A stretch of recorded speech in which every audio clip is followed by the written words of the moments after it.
নমস্কার বন্ধুরা, সবাই ভালো আছেন তো? চলে এসেছি নূতন আর একটি ভিডিও নিয়ে। অনেক দিনই নানা কাজে ভিডিও আর বানানো হয়ে ওঠে না। তো গত 30শে এপ্রিল আমরা চলে গিয়েছিলাম বোলপুর শান্তিনিকেতন ঘুরতে। তো প্রথমে বাড়ি থেকে দুর্গাপুর গেছিলাম, সেখান থেকে দিদিরা ও তাদের আরও কিছু বন্ধুবান্ধবরা মিলে সবাই মিলে বেরিয়ে পড়েছিলাম বোলপুরের উদ্দেশ্যে। দেখুন রাস্তাটা কি অসাধারণ সুন্দর ছিল। আর এই হলো আমাদের সফর সঙ্গীরা, সবাই মিলে বেরিয়ে পড়েছি বোলপুরের উদ্দেশ্যে। তো এই এত সুন্দর একটা রাস্তা পেরিয়ে যাওয়ার পর আমরা এবার পৌঁছে গেলাম আমাদের হোটেলে।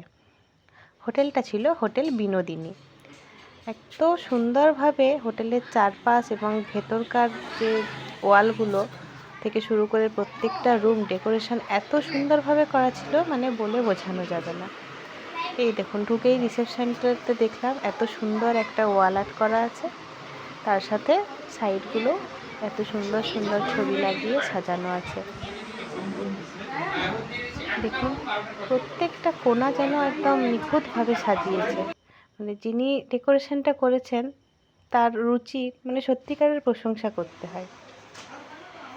এটা ছিল করিডোরটা, এখানেও এত সুন্দর সুন্দর পেন্টিং ও ডেকোরেশন করা ছিল, যেদিকেই তাকায় মানে মুগ্ধভাবেই তাকিয়ে থাকতে হচ্ছিল, এতটাই সুন্দরভাবে সাজানো ছিল হোটেলের প্রত্যেকটি কোণা।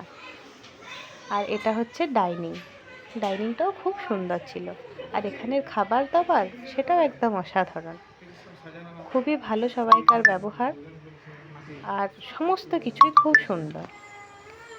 এই রিসেপশানে একটা এরকম দুর্গা মায়ের মূর্তি বানানো ছিল, এটাও তো দেখে এতটাই সুন্দর লেগেছে মানে বলে বোঝাতেও যাবে না।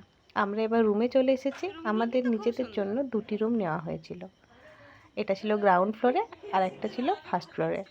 তো দুটো রুমই অসাধারণ সুন্দর এবং প্রত্যেকটা রুমের সাথে ব্যালকনি দেওয়া ছিল।